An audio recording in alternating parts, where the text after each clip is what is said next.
ಇಸ್ಲಾಂ ಧರ್ಮದಲ್ಲಿ ಏನಿದೆ, ಯಾ ಅಯ್ಯುಹಲ್ಲದೀನ ಆಮನು, ಅಯೇ ಈಮಾನ್ ತಂದಿದ್ದು ಜನರು, ಇನ್ನಮಲ್ ಖಮರು ಏನು ಶರಾಯ್ ವಲ್ ಮೈಸಿರು ಮತ್ ಹೇಳಿದ್ದಾರೆ ಜುವಾ ಇಸ್ಪೇಟ್ ಏನಿದೆ.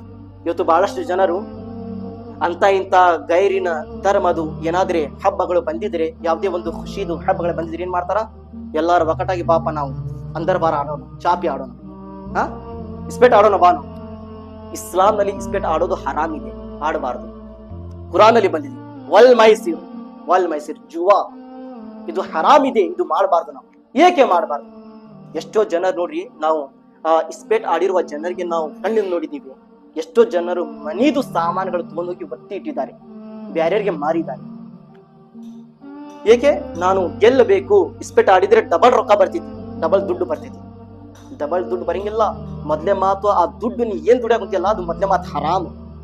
ಹರಾಮಿನ ದುಡ್ಡು ಒಳಗೆ ಯಾವುದೇ ಕಾರಣಕ್ಕೆ ಬರ್ಕತ್ ಇರೋದಿಲ್ಲ. ನೀವು ಎಷ್ಟು ದುಡಿರಿ, ಎಷ್ಟು ಜಮಾ ಮಾಡ್ರಿ, ಹರಾಮಿನ ದುಡ್ಡು ಅದರ ಒಳಗೆ ಬರ್ಕತ್ ಇರೋದಿಲ್ಲ.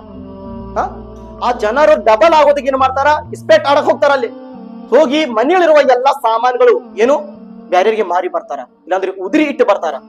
ಮನೆಯವ್ರಿಗೆ ಹೇಳಿಲ್ಲ, ಇಂತ ಕೆಲಸ ಮಾಡೋ ಪ್ರಯತ್ನ ಮಾಡ್ತಿರ್ತಾರ. ಪ್ರೀತಿಯ ಸಹೋದರರೇ, ಒಂದು ಮಾತು ಏನು, ಶರಾ ಇಸ್ಲಾಂ ಹರಾಮ್ ಇದೆ. ಎರಡನೇ ಮಾತು ಏನು, ಜುವಾ ಹರಾಮ್ ಇದೆ, ಇಸ್ಪೇಟ್ ಆಡೋದು ಹರಾಮ್ ಇದೆ.